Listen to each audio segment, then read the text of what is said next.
India market invest মাইন্ডসেটে আপনাদের স্বাগত। যা চ্যানেল নতুন এসেছেন তাদের করলো প্লিজ চ্যানেলটাকে সাবস্ক্রাইব করবেন, লাইক করবেন, বেল আইকনটা প্রেস করবেন, তার সাথে অল বাটনটা প্রেস করবেন, নোটিফিকেশন সঙ্গে সঙ্গে আপনাদের কাছে গিয়ে পৌঁছাবে। 2 এপ্রিল গতকাল লেট নাইটে ইউএসের প্রেসিডেন্ট ডোনাল্ড ট্রাম্প কী করেছে? ট্যারিফ ইম্পোজ করেছে। কান্ট্রি ওয়াইজ তারা লিস্ট জারি করেছে। আগের ভিডিওতে ডিটেলস আলোচনা করেছি, যেখানে আমাদের ইন্ডিয়ার উপর 26% ট্যারিফ আরোপ করেছিল, তো সেটাকে আবার কিছু চেঞ্জেস করে 27% করেছে। এবার আস্তে আস্তে কিন্তু ওয়ার্ল্ডের রিয়াকশান আসছে, ওয়ার্ল্ডের বিভিন্ন দেশের রিয়াকশান আসছে, যেখান থেকে যেগুলোর ওপরে বা যেই সব দেশের ওপরে ইউএস ট্যারিফ আরোপ করেছে। তো অ্যাট ফার্স্ট দেখে নিই যে আমাদের ভারত কি বলছে। দেখুন, ভারতের ফার্স্ট রিয়াকশান কী এসছে, যে ইউএস অ্যানাউন্সমেন্ট করেছে কত 26% রেসিপ্রোকাল ট্যারিফ। এটাকে বলা হচ্ছে as a mixed back rather than set back. এই যে মিস ব্যাক, এই যে কথাটা বলছে না, এইটা কে বলছে? এটা কিন্তু senior government official set Bharat সরকারের। তো এ থেকে বোঝা যাচ্ছে যে 26% এখন 27% হয়ে গেছে। যে ট্যারিফটা আরোপ করেছে ইউএস, সেটা কিন্তু ভারত সরকারের এক্সপেকটেশনের মধ্যেই রয়েছে। যেখানে ইউএস ইউনিভার্সাল ট্যারিফ আরোপ করেছে 10%, অর্থাৎ সব দেশের উপরে কিন্তু 10% ট্যারিফ আরোপ করেছে। কিছু কিছু দেশের উপরে বেশি আরোপ করেছে, যেটা কার্যকরী কবে হবে? 5 এপ্রিল থেকে। যেখানে চায়নার রিয়াকশান কিন্তু একটু অন্য ধরনের। তারা উল্টো ট্যারিফ লাগানোর কথা বলছে ইউএসের ওপরে।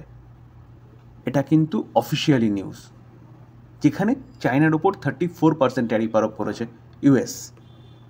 যেখানে 2017 ডেটা কি বলছে, যে চায়না কি করতো? ইউএস গুড ব্যবহার করতো কত? $154 বিলিয়ন 2017 ডেটা, এবং লাস্ট ইয়ার বলছে, অর্থাৎ 2024-এ বলছে কত?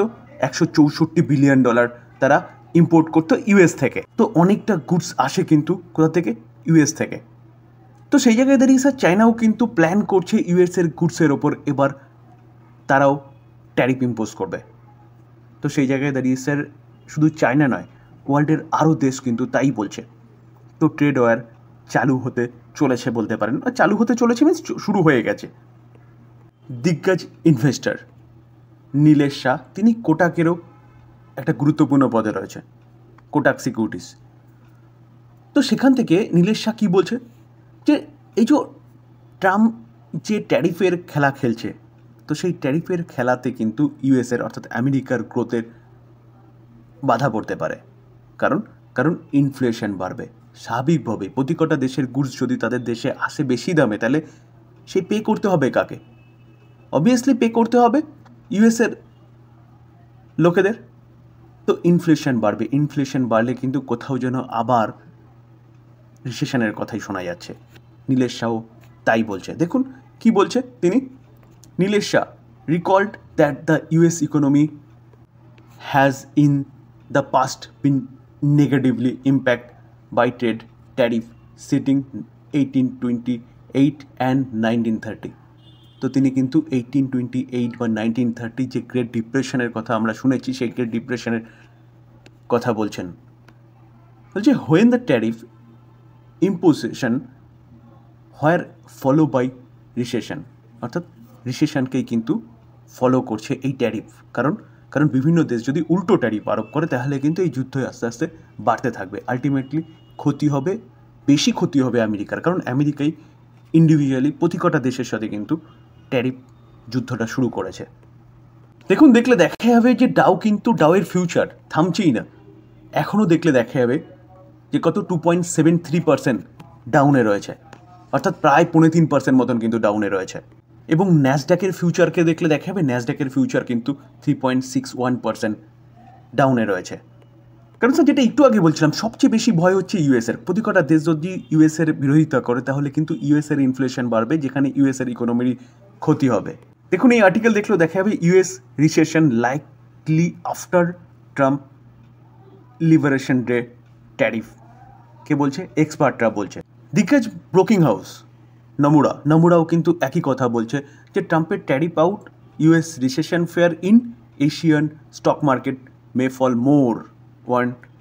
নমুরা ওয়ার্ল্ড মার্কেট যেভাবে রিয়্যাক্ট করছে ইউএসের রিসেশনের ভয়ে, ইন্ডিয়ান মার্কেট কিন্তু সেভাবে রিয়্যাক্ট করছে না। কেন করছে না?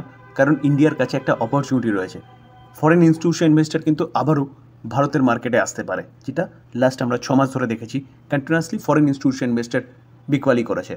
তো এই জন্য দেখলে দেখা যাবে যেখানে এশিয়ান মার্কেট, ইউরোপের মার্কেট, ডাও ফিউচার কন্টিনিউয়াসলি 2 থেকে 2.5%, 1.5%, 1% মতন পড়েছে, সেখানে আমাদের Nifty only for 0.35%, bank Nifty positive ছিল, mid cap index, small cap index positive ছিল।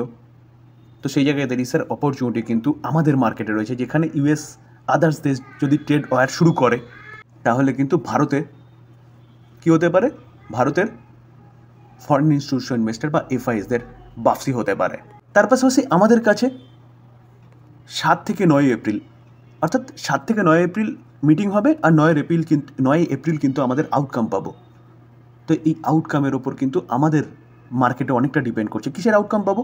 এমপিসির আউটকাম, মনিটারি পলিসি, যেখানে আরবিআইয়ের রেট কাটের বা ইকোনমি কোন দিকে চলবে, কীরকম ইনফ্লেশন হতে পারে, তার এস্টিমেট প্রোভাইড করে। তো সেই আউটকাম আমরা 9 তারিখে পাবো। তো 9 তারিখ কিন্তু একটা ব্যাপক ইম্পর্টেন্ট ডে আমাদের ইন্ডিয়ান মার্কেটের জন্য, যেখানে শোনা যাচ্ছে যে আরবিআই রেট কাট করবে। এখন শুধু আমরা অপেক্ষা করছি যে কতটা রেট কাট করার কথা আরবিআই বলতে পারে। 0.25%, 0.50%, সেটাই এখন দেখার বিষয়।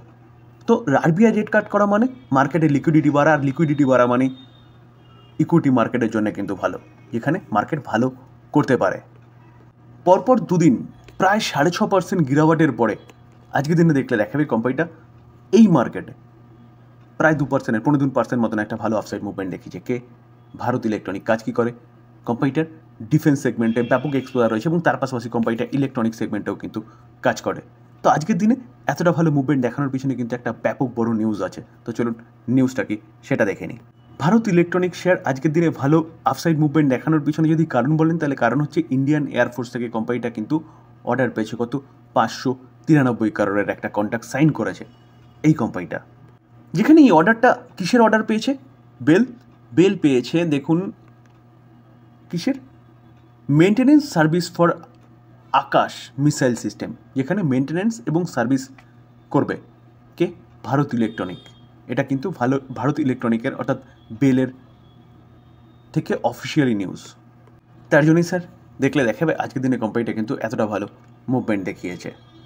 তবে স্যার ডিসক্লেমার দিয়ে রাখি, এই ভিডিওতে যেসব কোম্পানিগুলো নিয়ে আলোচনা করলাম সেগুলো কিন্তু নিউজ পাওয়া যাচ্ছে, তার জন্য আলোচনা করলাম, জাস্ট লার্নিং পারপাস। এটাকে কেউ বাই রেকমেন্ডেশন হিসেবে নেবেন না, এবং কালকে মার্কেট ওপেন হওয়ার সঙ্গে সঙ্গে বাই করতে যাবেন না।